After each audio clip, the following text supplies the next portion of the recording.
Welcome to The Explainer. Today, we're breaking down a football match that started as this incredibly tense, high-stakes group stage finale, but man, it rapidly devolves into an absolute historic World Cup massacre.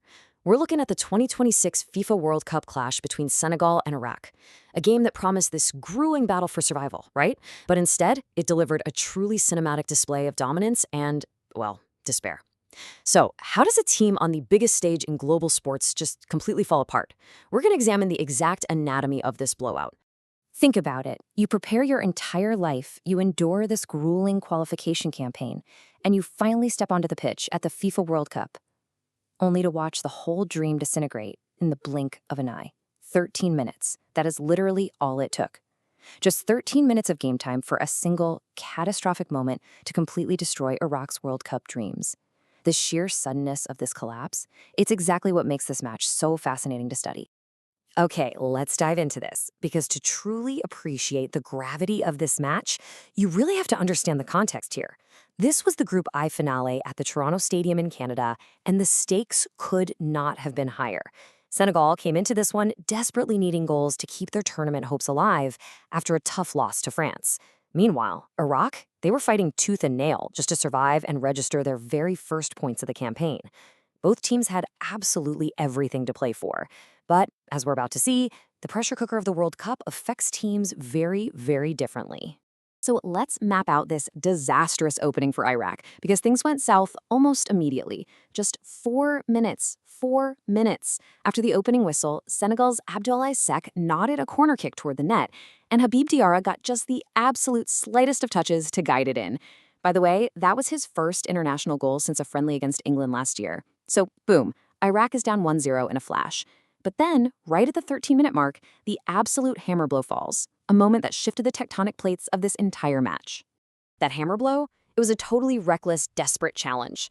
Iraqi defender Rebin Salaka, who actually had just been brought into the starting lineup by coach Graham Arnold for the specific, crucial match, found himself totally exposed. Senegal's talisman, Sadio Mane, had expertly dribbled right past him and was suddenly completely clear on goal. In a split second of sheer panic, Salaka reached out with an outstretched arm and hauled Mane back, just blatantly denying an obvious goal-scoring opportunity. And this right here brilliantly illustrates the dramatic impact of technology in modern football. English referee Anthony Taylor initially brandished just a yellow card for the foul, but, you can't escape the cameras these days. Taylor was summoned over to the VAR screen, took a look at the replay, and swiftly upgraded his decision to a straight red card. And at this, it wasn't just any sending off. It was the earliest red card of the 9 we've seen so far in this World Cup, and incredibly, it was the 4th fastest red card in the entire history of the tournament. So the really crucial point here is how this single moment completely dictated the rest of the game. For the remainder of the first half, even with a one-man advantage, Senegal actually struggled to capitalize. They looked a bit disjointed, honestly. Outside of a fierce strike from Ismail Jacobs that went just wide, it was a pretty frustrating period, while Iraq just retreated into this desperate 10-man shell. But wow, did the narrative flip after the break. While the first half ended with Senegal frustrated, they came out of that tunnel for the second half absolutely bristling with intent. They smelled blood in the water. Let's look at how this pressure built into an absolute avalanche. Once Senegal found their stride, it was a brutal second-half demolition job. Bang, 56th minute, Ismail Assar strikes. Bang, just 3 minutes later at the 59th, Pape Gueye makes it 3-0. Fast forward to the 71st minute, it's Gueye again for the 4th. And finally, in the 82nd minute, Iliman Ndiaye puts the final nail in the coffin. That is 4 goals in under 30 minutes. It was a breathless, relentless display of attacking football that left a depleted Iraqi side looking completely helpless. But you gotta ask, how did the floodgates actually open? Well, it all started with what can only be described as a total gift. In the 56th minute, former Manchester United player Zidane Iqbal made this dreadful, unforced error deep inside his own penalty area, just turning the ball right over. Lamine Camara pounced on the mistake, drove hard to the byline, and cut a low crossback on an absolute silver platter for Ismail Assar to just tap into an open net. That was Sarr's 3rd goal of the tournament, and the relief was so palpable, he literally lay flat on his back on the pitch, just pumping his fists with joy. And from that point on, the match transformed into the Pape Gueye show. If you ever needed a textbook, undeniable example of a super sub coming on and immediately altering the energy of a match, this was it. Gueye entered the pitch immediately following Sarr's goal, and what he did next? Absolutely spectacular. Now, what's really interesting about this slide is 89. That is the exact number of seconds Pape was on the pitch before he found the back of the net. Just 89 seconds. Unbelievable. He received a pass from Sarr near the right corner of the box, dribbled to his left, and unfurled this sublime, bending, left-footed strike that curled beautifully right into the top corner. The Iraqi substitute goalkeeper, Jalal Hassan, who, by the way, had just come on at halftime, he stood absolutely no chance. But Gea was not finished. Oh no. If you thought his first goal was a stroke of genius, his second one was just pure, unadulterated power. In the 71st minute, Iliman Ndaya sent this bouncing feed his way. Gea ran onto it perfectly and unleashed a thunderous, vicious half volley from 20 yards out. I mean, it was an absolutely unstoppable strike that flew past the keeper before he even had time to twitch, bulging the back of the net to make it 4-0. An absolute masterclass in striking technique from the Villarreal midfielder.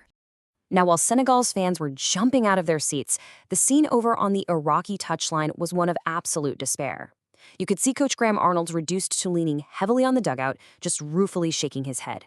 After the match, his words really perfectly encapsulated the harsh reality of elite tournament football. He said, "It was really tough today after that early red card. When you make the mistakes that we had, you get punished at a World Cup." It's just a sobering reflection on how unforced errors at this level are completely, 100% unforgiving. But in sharp contrast, listen to the pragmatic satisfaction from Senegal's head coach, Pape Thiaw.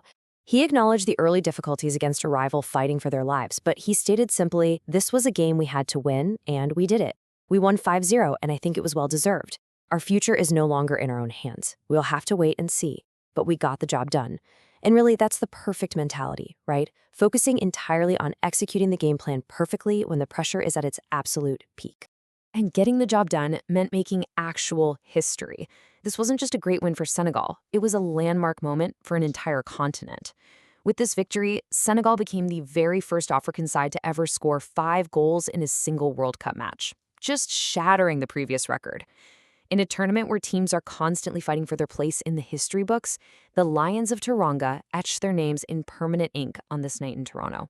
So, what does this all mean? What is the ultimate fallout of this historic clash? Well, the contrasting fates of these two nations are pretty stark. For Iraq, making only their second ever World Cup appearance, and their first since 1986, it is a truly heartbreaking exit. They go home without a single point, having lost all 3 matches.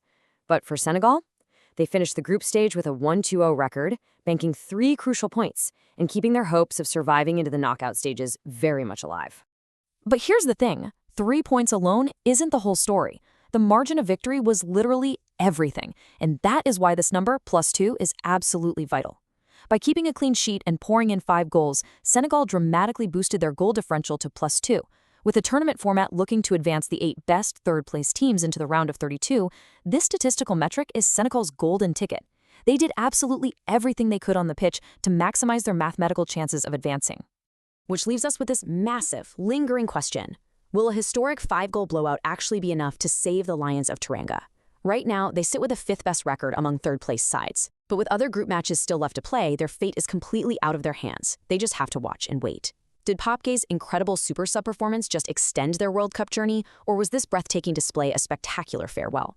Well, only time and the remaining matches will tell. Thanks for joining me on this explainer, and we'll see exactly how this incredible tournament unfolds.